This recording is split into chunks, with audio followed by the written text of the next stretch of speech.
Hey, this is Artie Astor with B sharp and C, and I am going to continue doing what I've been doing with this series of Pink Floyd's song, Adam Hart Mother Sweet. Today we're going to do part three, although I do want to respond to a viewer comment, and I absolutely love this comment. So, right here, the person agrees right away that Pink Floyd makes well, he says, I agree. I don't think Pink Floyd makes recordings with mistakes. Waters is too much of a control freak for that. Actually, that's a pretty interesting comment because I feel like they have left some mistakes in there, and Roger Waters was not the lead like engineer or producer. So some mistakes get left in, and I believe wholeheartedly if you listen to certain songs, um, like the song Childhood's End, I believe that there is some tracks, guitar tracks left in that weren't supposed to be, but they just kind of added to the song. I heard the Doors do it too. I don't know if it's because they were splicing tape or recording over tape or whatever, but I heard some bleed through for some older tracks. And I do believe that a, a producer can make the decision to leave that in certain circumstances. But he says, I agree. I don't think Pink Floyd makes recordings with mistakes. Waters is too much of a control freak for that. But they're also very good musicians and professional enough to own it if they make one. Okay. I like that. So, not sure what my point is. Love it. Love it. You're just being human. Don't worry about it. It is really a tricky question. I would like to think that they are Nightwish, where Thomas has said he will not correct little mistakes on recordings. For me, I definitely prefer that. A small mistake will not jar me enough to take me out of the music, live or recorded. Also, I love this suite, the Adam Hart Mother Suite. Listened to it 1,000 times. And this is what I really like because they're a thinker. Okay, this person is a thinker, and I'm going to comment. You said it was the 70s. Actually, I said it was 1970. Just for clarification, the 70s and 1970 are not the same. And nothing like this had been done. I would really argue that this is wrong. There were a lot of prog bands at the time. Magma, Crimson, I'm guessing King Crimson. Yes, Genesis. You got me. Because I believe Yes and King Crimson started in the late 60s, right? And they were definitely prog. Although I would argue that King Crimson uses brass more than Yes. Um, but I went and listened to a few King Crimson songs because I am assuming that that's what you mean when you say Crimson. And songs from 1969, super progressive, brass being used, really great engineering. They really put a lot of work into the engineering, especially for that era. I will say this: it sounds nothing like Pink Floyd. Pink Floyd is progressive, but they're more. And it's really difficult for me to put my finger on it because although a lot of their songs, like Shine on You, Crazy Diamond, right? And a lot of these other songs, the whole beginning of Dark Side of the Moon, it is a progressive feel, but it's not progressive in the sense that a lot of people understand progressive when they hear progressive rock. You hear progressive rock. I hear progressive rock. I think of Frank Zappa, King Crimson, Yes. And they are progressive, but a lot of their songs fall into the category of math rock, old math rock, where time signatures are changing and keys are changing within the songs and the tempo is going up and going down. So it's progressive, but there are other changes within it. And yes, Pink Floyd has at times done that, but I stopped short at calling Pink Floyd simply a progressive rock band. I don't think they are. Um, Psychedelic rock, progressive psychedelic, experimental psychedelic. Just progressive makes people think of all these other bands that are not necessarily Pink Floyd. All right, so I'm looking at the internet right now, going through progressive rock bands, and kind of scary that every progressive rock band that AI comes up with is literally what was brought here. Genesis, yes. King Crimson. Like those are literally the progressive rock bands that AI came up with. I mean, Rush was progressive. Dream Theater is the one that I was thinking of that is really progressive. There comes a point in music where it falls into math rock. Your progressive music falls into math rock because you can literally sit down and draw fractions and math equations on the board listening to the song. Oh, it's 127 beats per minute. At the time signature is 15 over 8. Oh, it's this. Oh, it's that. Oh, it's 4 4 timing, 3 4. Oh, it's 6 8. Oh, it's 12 4. Oh, it's this. Oh, it's that. At a certain point, you're not necessarily listening to someone freely express themselves. You're listening to math genius. It's when music falls into math. And I get it. I get it. I appreciate that. That's not Pink Floyd. Not Pink Floyd. Now, take a band like Yes. They're a good example. Or a band like Rush, right? Even some Metallica fell into progressive. But I don't consider those long songs like The Call of Cthulhu and Orion. Yes, they sound like prog rock, but to me, they're just masterpieces. They're just great songs put together. I don't necessarily just lump that into progressive because when people hear progressive, they think of something else. It's like saying Johnny Cash. Oh, he's country. Is he though? I mean, he was kind of like one of the forefathers of outlaw country or dark country, you know, or that gothic country or that southern goth sound. Is it okay to say Johnny Cash was country? I feel like that's what's happening when someone says Pink Floyd is prog rock. There's a little bit more to the story. However, I'm going to give this guy kudos because Axel64, you make an extremely great point. Thanks. Watch my next episode. I'm going to hit reply because that's what I do. And let's go to Adam Hart Mother Suite. The last episode I did, I stopped it at 10 minutes and 11 seconds. Let's pick it up from there.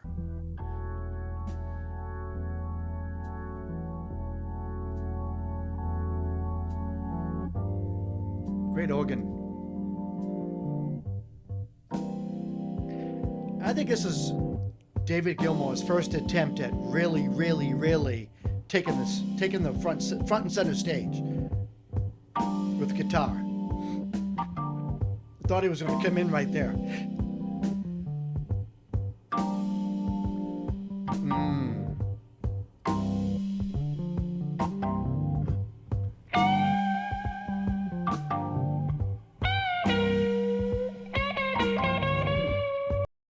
What was that sound in the right ear just before he started playing guitar?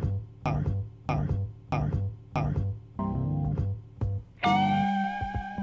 think that was the organ.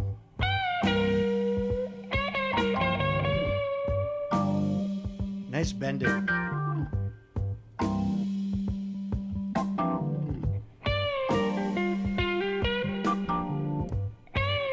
Man, I just love the thickness of that organ. And I know I'm stopping it during a guitar solo. You can plan about it in the comments.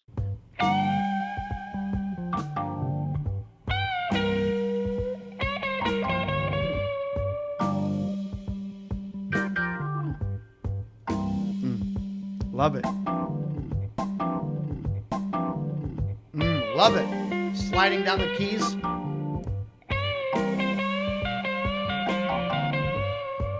Nice.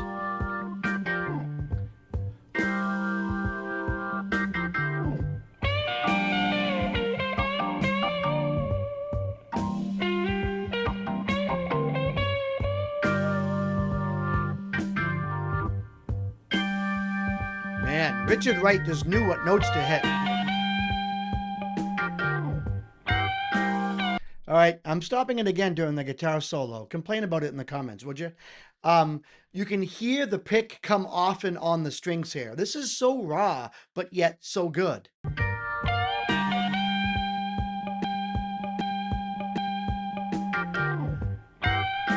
That was kind of a mistake. So the pick hit a string. that was muted, and you heard it, but they left it in. You hear that?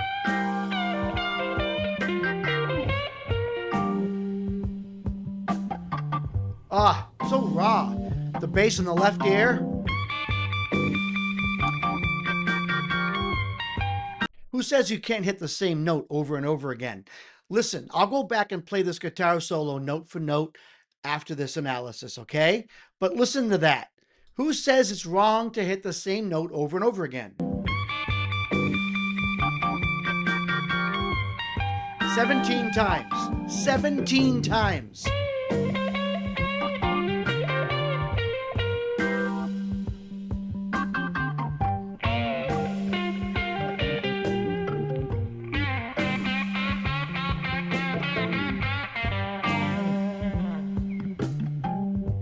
Oh.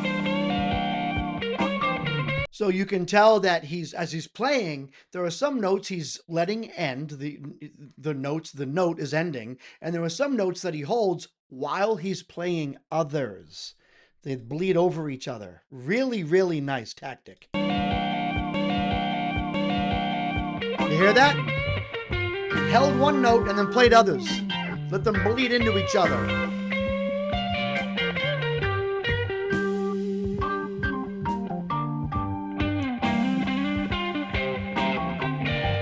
Ah, boom, boom, boom, boom. It's talking. Ah, so good. He's so good. All right.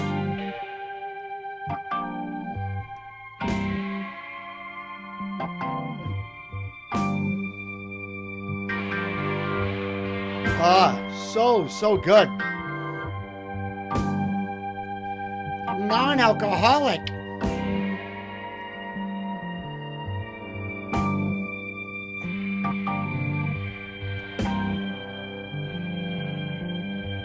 Guitar solo's done. But now there's this, and this is going to go into something else.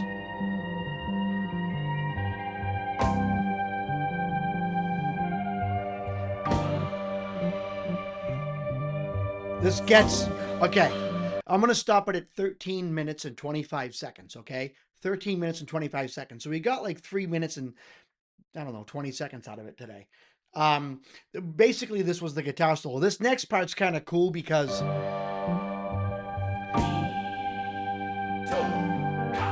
yeah, this next part's really cool. Let's just go back and listen to that guitar solo again.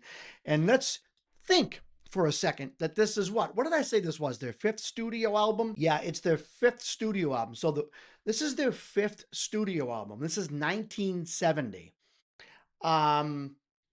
Granted, there have, and as Axel brought out before with his excellent comment, there have been there had been other progressive rock bands. There had been people experimenting with things. No one did it like this. Look at the dynamics here. Look at how different this is. Even from other prog rock bands. Again, I would not say Pink Floyd is simply just a prog rock band, you know? But let's go back to this guitar solo because I want to highlight a couple things here. Real quick, first of all, before I forget, because it's a sin. Roger Waters is often viewed as like a great songwriter and like a great like idea creator and theme creator. Like he was, I guess, like the king of having a theme for an album, a concept album. That whole idea, like Roger Waters took it to a new level. And I don't think Pink Floyd would be who they are if it weren't for Roger Waters' great thinking and great creativity. But he's never really viewed as a great bass player. And I'm like, I disagree because I don't think it's just are you able to do slap bass and go completely nuts like Larry Graham? How about the fact that he was melodic? He knew exactly what to do. He was psychedelic in his playing, and it fit the genre perfectly. And he didn't just play bass, he wrote a lot of songs on the guitar, but couldn't play it well. So then he let David Gilmour take that over, and then he would go back to the bass, you know? But let's go back to this guitar solo because I want to emphasize something here that this guitar solo, in my opinion, it's almost factual because there's not much before this, but this guitar solo is the guitar solo where David Gilmour is like, I can play like the rest of them. You know, I know George Harrison is out there. I know he's good, but I am actually better. I can do better things with the guitar. And what's interesting is David Gilmour did not focus just on technique. He even admits that Syd Barrett was better when it came to creativity and ingenuity. But as far as technique, he admits, I'm better mechanically. I'm better at technique wise, but I'm not the best. I'm not fast. I'm not this. I'm not that. So what did he focus on? Note choice. Note choice. That is what David Gilmour focused on. And if you listen to any of his guitar solos, none of them are fast. They all are just amazing choices of notes. The melody that he writes within a song is untouchable. It sends shivers up people's backs. There are people out there who are like amazing guitarists who can play 8 million miles an hour, whatever the heck that means, but yet they listen to David Gilmour play, or they play a David Gilmour solo on the guitar, and they're like, really? This is what he's doing? And it feels good for them. They actually like it because it is filled from top to bottom with emotion. That is what he played with. That is the identifying mark of every single Pink Floyd guitar solo. Note choice and raw emotion. But we don't always stop and think of it as something so simple because Pink Floyd is not simple. Pink Floyd is Pink Floyd. They're huge. Pink Floyd is the people, the music people put on. They used to smoke a little something or drop a little something and listen to Pink Floyd, and they think, wow, this is just amazing.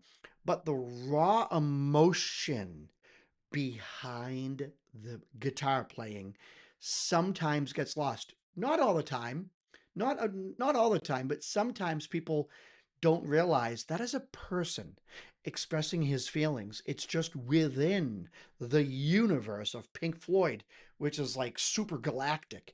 And we tend to forget that it's human, that David Gilmour created that guitar sound. Listen to him.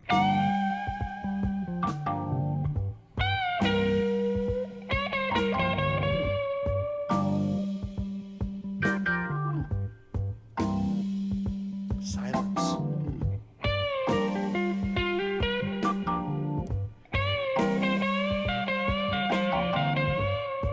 Repetition and stopping, pausing.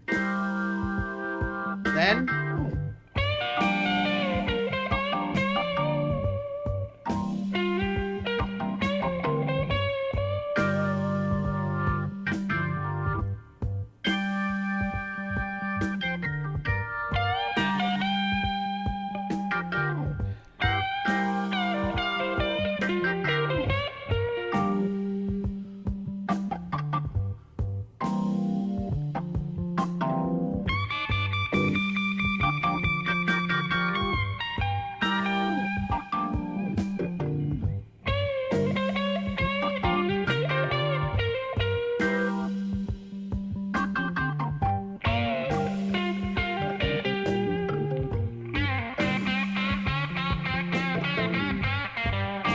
pinched harmonics in different tones.